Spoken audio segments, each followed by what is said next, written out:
Welcome to the April 15th edition of QUTV. I'm Melissa Weed. And I'm Hannah Youngquist. Spring is in the air, which means it's time for the annual Gauntlet Competition to test the true skills of all the students. QUTV's Keenan O'Connor was there to cover the story. This past weekend was the annual intramural competition, the Gauntlet. The competition consists of a series of physical activities to keep college students more physically active. The activities are fun, challenging games where teams face off with one another in order to gain enough points to claim victory. The first game is blindfolded soccer, where half of each team is blindfolded and guided by another player on their team. Teams have 10 minutes to score as many goals as possible, and the team with the most goals wins. The next game is defying gravity, with the goal keeping the balloons up in the air for as long as possible. Next up is the classic beanbag toss. One player from each team has to run to the gym track and throw beanbags down from the track into the boxes on the gym floor below. Each box is a different shape and size, and the smaller the box, the greater the points. The egg relay is also part of these games, where players had an egg in the spoon in their mouth and navigated a course before passing the egg off to another player. The comically named Junk in the Trunk is a game where students wear a belt with 2 Kleenex boxes attached. Inside are ping pong balls, and the team that empties out their box wins. And finally, there's the bucket head. Someone from each team wears a bucket on their head, and the team throws ping pong balls into the buckets into their heads for points. I thought it was pretty fun. I mean, we did it last year, we won the whole thing, we didn't lose the event, and we came back this year to try to win it again, and we lost it. I had a great time in the Gauntlet. My team worked really well together, and each of the events required different skills, and I think my favorite event was probably defying gravity. At the end of all the activities, the students gathered in the Hall of Fame room to relax and recover from the day's activities. The winning teams were announced, with a tie for second place between the Lone Wolf Pack and the Taylor Gang, and the first place going to the Bee Snatches. You don't have to be on a winning team to walk away with the prize. The raffle team was also held for participants with prizes that included the Xbox 360, a flat-screen TV, and even a new bike. For QUTV, I'm Keenan O'Connor. If the Gauntlet isn't your thing, there are other ways to get out and enjoy the spring weather. A 5K run walk will be hosted by the QU sorority Phi Sigma Sigma this weekend to raise funds for the National Kidney Foundation. The run walk will take place this Sunday, April 17th from 2:30 to 3:30 beside Parking Lot A. Registering for the 5K can be done prior to the event, but you only have until tomorrow to do so. Pre-registering will be done with a QUID will cost $10 and $15 for the public. Registering on Sunday with a QUID will cost $15, and for the general public it will be $20. Registration forms can be picked up at the Health and Fitness Center or the front desk of Francis Hall. All participants will receive a souvenir t-shirt, a goodie bag with additional prizes going to the top place finishers. It was 9 QU men to the rescue at the annual Alpha Omicron Pi philanthropy event, competing for the title of Mr. GQ. This year's theme was Mr. GQ to the rescue. Contestants competed in 6 pageant-like events, including themeware and talent. One new challenge at this year's pageant was Damsel in Distress, where men were tested on their creativity and superpowers in trying to use given tools to save the damsel. Contestants were judged in all categories by visiting AO Pies, with the highest score earning the crown. The most entertaining part of the evening was the talent section that varied between an angelic singing, dancing, and a shake weight workout. In the end, Sean Mankey was crowned Mr. GQ and seemed overjoyed by the outcome. This is what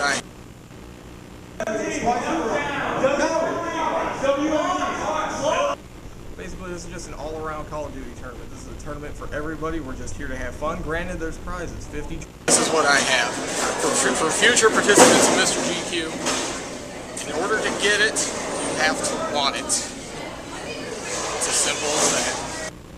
The pageant was held in the main dining room. In the weeks leading up to the event, penny wars were held to raise money for the Arthritis Foundation.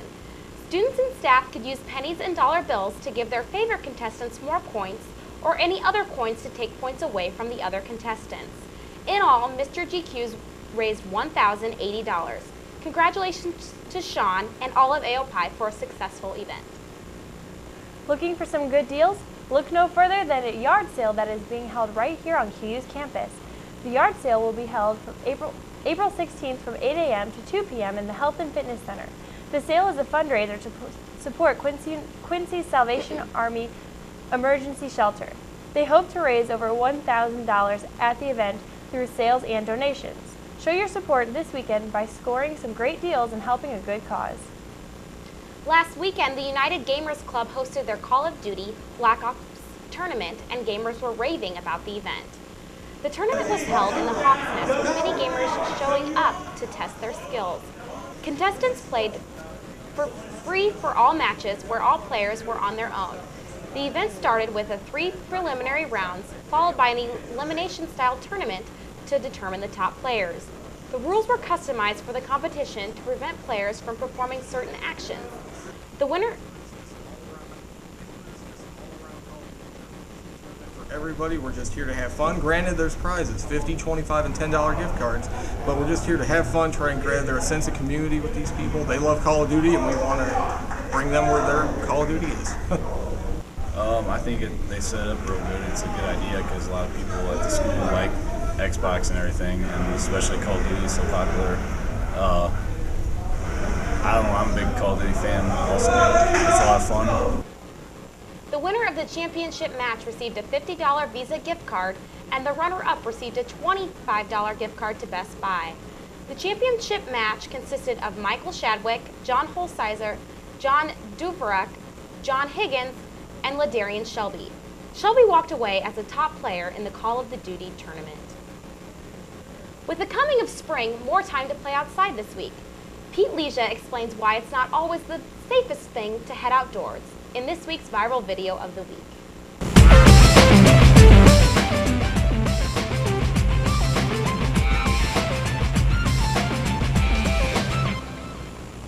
Welcome back to QUTV's viral video of the week.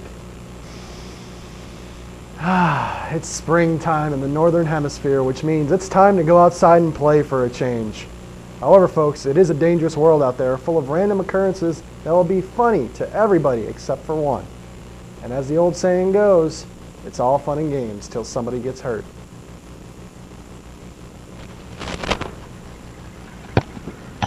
Spread. Score in the NBA is definitely motivated.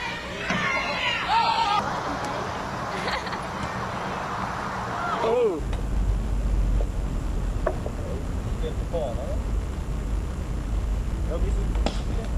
As I get hit in the head and suffer a concussion, that was nice. So we... Okay, the saying really goes, it's all fun and games till somebody gets hurt, and then it's hilarious. Pete Leja doesn't condone the use of sporting equipment to cause physical pain to others, but he does find it extremely entertaining. This is Pete Leja. Bask in the sunlight of brilliance. Until next we meet. The Cubs and Cardinals may be off to a slow start this year, but new head baseball coach Josh Raby has the Hawks on a roll. The Hawks enjoyed a 13-game winning streak that was recently snapped last weekend against Maryville University. Fundamental defense and some clutch hitting were the core ingredients during the winning streak. Now heading into conference play, the Hawks look to put their foot back on the pedal. That win streak, everything was just clicking for the team, big, coming up with big pitches, coming up with big hits, big plays, in the field. With a current record of 18 wins and 13 losses, the Hawks look to stay in the win column this Saturday at 12 p.m. versus Drury University. Do you have school spirit? Now is your chance to show what you've got. The QU cheerleaders will be hosting tryouts for all men and women this Saturday at 8 a.m. in the Health and Fitness Center. The day will begin by learning a cheer, fight song, and dance. After a lunch break, the actual tryouts will begin. Participants are asked to wear plain white t-shirts and shorts with tennis shoes. There is no prior experience necessary, although it is helpful. This is your chance to help cheer on the Hawks on to victory and be a part of a great team. For more information, call Tracy Grant at the phone number on your screen. Want an out-of-this-world trip but can't afford the airfare? Today is your lucky day, as I checked out an ice cream shop right here in Quincy that offers customers an out-of-this-world experience. You will not find typical flavors at this Quincy ice cream parlor shop, Ice Scream at 616 Main. From the spaceship crash into the front of the building to the walls full of science fiction memorabilia, there's never been an ice cream parlor quite like this in Quincy. From the Super Friends to Planet of the Apes to Star Wars, there's something for everybody to see at Ice Scream. Just the way that they've chose to decorate it with all that crazy Star Wars and nerdy stuff, and then all their ice cream is named after Star Wars and nerdy stuff. It's definitely a unique touch. Besides coming up with new flavors of ice cream and filling the walls with memorabilia, the owner hopes that one day Ice Scream will become a popular destination spot for visitors to Quincy, a place you will just have to see to believe. Ice Scream is open Monday to Thursday from noon to 7 p.m., 12 p.m. to 9 p.m. on Friday and Saturday, and from 12 to 5 on Sundays. From QUTV News, I'm Hannah Youngquist. Quincy University marching band director and percussion instructor Bill Mockhold was the featured soloist in the Quincy Symphony Orchestra's Harmonic Rhythms concert held on Saturday, April 9th at the Quincy Junior High's Morrison Theater.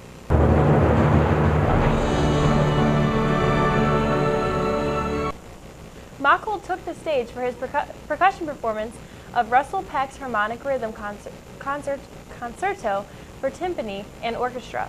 The work is visually stimulating due to the unusual variety of mallets and brilliant sticking. Harmonic Rhythms requires 5 drums, 4 standard sizes, plus a piccolo drum. Active as a clinician and performer, Mockhold has worked with and written music for many high school bands in the Quincy region and also maintains a large private teaching studio in Quincy.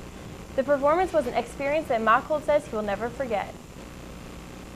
It was very rewarding, very fun. The piece was very difficult, so it took a lot of preparation. It was also very difficult for the orchestra, so it took a lot of rehearsal and preparation on their parts too. But the whole experience was great. Mockhold has been working with QU for the past 6 years and likes being able to say that he gets paid for teaching music. Thank you for watching QUTV News. Join us next week for more campus updates.